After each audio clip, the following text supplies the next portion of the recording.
बहू लाते थे, आज के जमाने में बहू रानी लाते हैं। एक सासू माँ हमें मिली, बोले गुरुजी क्या बताएं, हमारी बहू बहुत विचित्र है, बहू रानी बहुत विचित्र है। हमने कहा क्या विचित्र है? बोले काम ही नहीं करती। हम कहा जब तुम बहू रानी लाई हो तो रानी थोड़ी काम करती, काम तो बेटी करती है। बोलो जय सिया राम।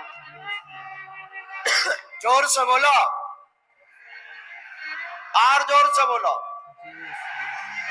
अच्छा, एक और द्वंद हमने देखा घरों में। बहू चाहती है जो सासू माँ मिले वो ऐसी मिले कि हमें बेटी की तरह रखे। सासू माँ चाहती जो हमें बहू मिले वो ऐसी मिले जो हमें माँ की तरह रखे, माँ की तरह देखे। पर दोनों में विरोधाभास है। बेटी चाहती है सासू माँ के जो बहू बनकर आए वो बिटिया की तरह रहे, पर खुद माँ नहीं बनना चाहती है। बहू चाहती है सासू माँ की जगह माँ, जो सासू माँ में मिले वो हमें बिटिया की तरह रखे, स्वयं माँ की तरह रहे, पर स्वयं बेटी बन करके नहीं जाना चाहती है।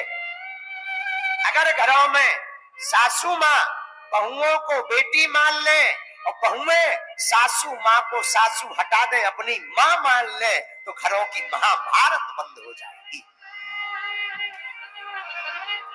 बोलो जय सिया राम। वरना आजकल जितने भी बंटवारा होते हैं शादी के बाद ही होते हैं।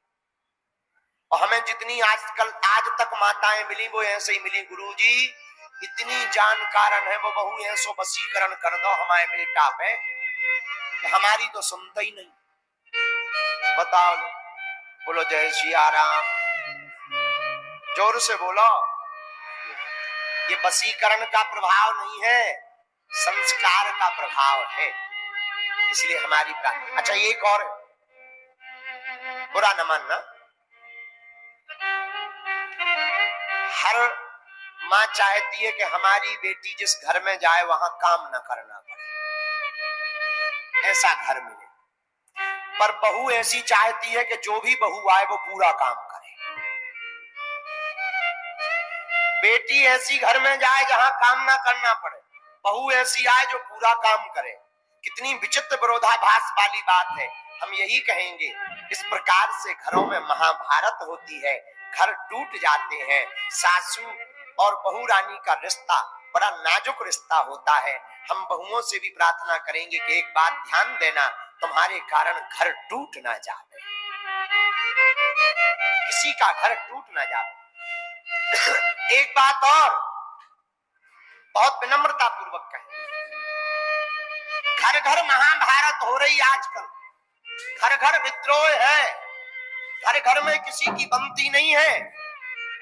पर हम दो बातें प्रार्थना करके जाएंगे महाराष्ट्र के लोगों, बहुत विनम्रता पूर्वक अपने घर के कलेश को मिटाना है ना, अपने घर की लड़ाई को मिटाना है ना, तो ये तेरा ये मेरा ये बंद कर दिया जाए।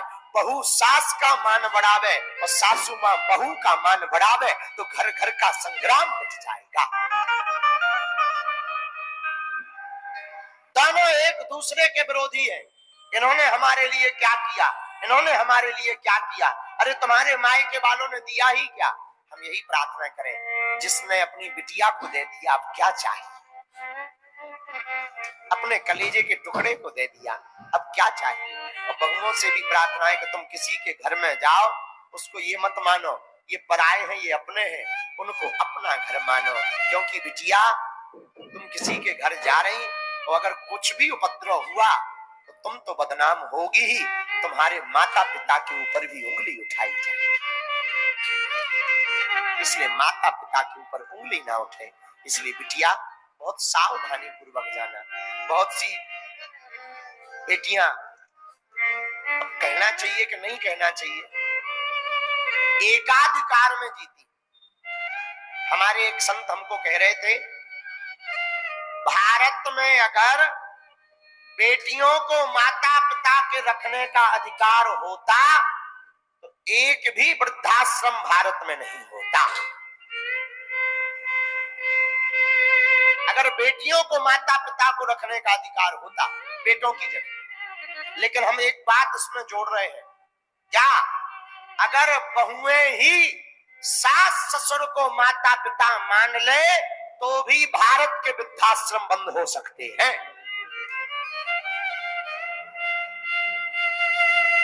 अगर बहुएं ही सास ससुर को माता पिता मान लें, लेकिन अब तो समय बड़ा विचित्र है, अलग अलग परंपरा भाव से जीते हैं। फोन मोबाइल जब से आगे को लगो आगो तब से बड़ी आफत है। हलो करके तुरंत मायके में पूछ लेती है कि सब्जी बनाए कि ना बनाए। मायके से तुरंत कह दिया जाता तुम अपने लिए बना लो, स्वामी जी के लिए बना लो, बाकी ठटरी बराना। जिस बेटी का मोह मायके से विवाह के बाद ज्यादा दिनों तक अत्यधिक लगा रहता है, उसके घर में निश्चित रूप से कलेश प्रारंभ हो जाता है। तो मोह तो होना चाहिए, अति मोह तो जहां विवाह हुआ है उस घर में होना चाहिए। बोलो सीताराम, जोर से बोलो। भगवान तो आज भी तैयार है मिलने, बस कोई देखने वाली पहचान करने वाली आंख मिले।